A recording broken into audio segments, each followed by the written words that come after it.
bold predictions, right and wrong. We go back to August. What were you saying then?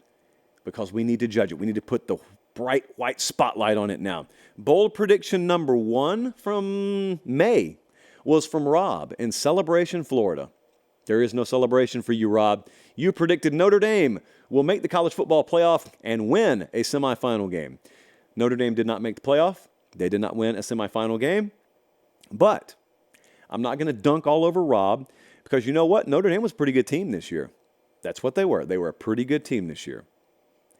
In this great or trash world we live in, where there is no in-between, Notre Dame was in between. And they were closer to great than they were to trash. They went 10-3.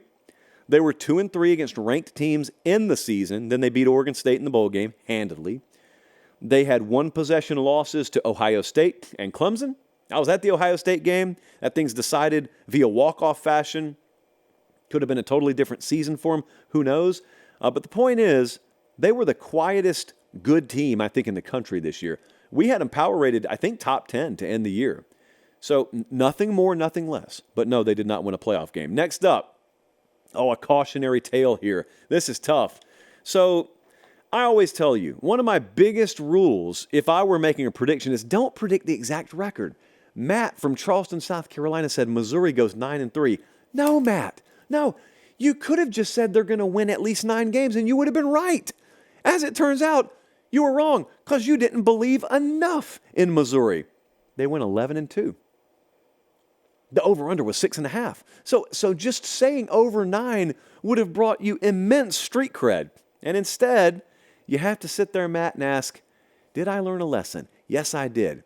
Believe in Missouri, but don't put a ceiling on your belief. Oh, by the way, Eli Drinkwitz, contract extension. Someone's thinking clearly at Missouri.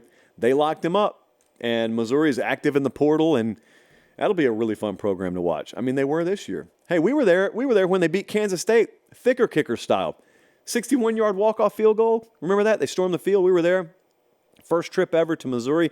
I want to take the speaker series to Columbia in the spring. We haven't been invited yet. I am doing the most uncouth thing known to man, and that is seeking an invitation. You know I'll never ask to be invited to your wedding. All I want to be is invited to campus for the spring speaker series. I'm just putting it out there. Next up, let's go to the Big 12 while we still can. This one came to us from Oklahoma City. Oklahoma will make the Big 12 championship game. Oh, hold on. I read that wrong. Oklahoma will take the Big 12 championship with us on our way out from the conference and play in a playoff game. Brent Venables proved the haters wrong. Well, Venables did prove some of the haters wrong because they went from 5-6 to 10-3, but they didn't make the Big 12 championship game. They almost did, and they beat Texas. But there was that little 2-week hiccup stretch at Kansas and at Oklahoma State, and then they were done because, as it turns out, they needed Oklahoma State to lose in the final week, and it looked like they were, and then they didn't. And that's the day Texas won the Big 12. Because the only team beating them, possibly, was going to be Oklahoma. So, look, Oklahoma had a really good season. I think it steadied the ship in many ways, and things are looking up there, hopefully. Jackson Arnold era begins at quarterback. But nope, not quite Big 12 champs in college football playoff, and now they move to the SEC. Last bold prediction was from Noel from Fort Myers, Florida. My bold prediction for this season is Louisville wins 10 games in Jeff Brom's first year as head coach. Boom. Nailed it. And they had an over-under 8-5. Boom. It's like that guy in Couples Retreat. Boom. Boom. Jeff Brom had a great year up there. And he did a lot of things that I think if you dove into the schedule in the preseason, you could kind of maybe sort of see coming. And they started off with 1, 2, 3. They started off 6-0, and then they lost at Pitt. And that's a game we called. Remember that 2-week stretch where like Louisville beat Notre Dame. We were all over that one. And then they go to Pitt and they lose, and we were all over that one.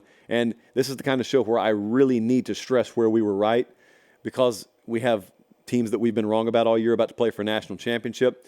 But that, the last thing you probably remember is FSU beat them 16-6. But it was a good year for Louisville. And it was a good year if you predicted them to go 10-2, because that's what they did in the regular season. They went 10-2.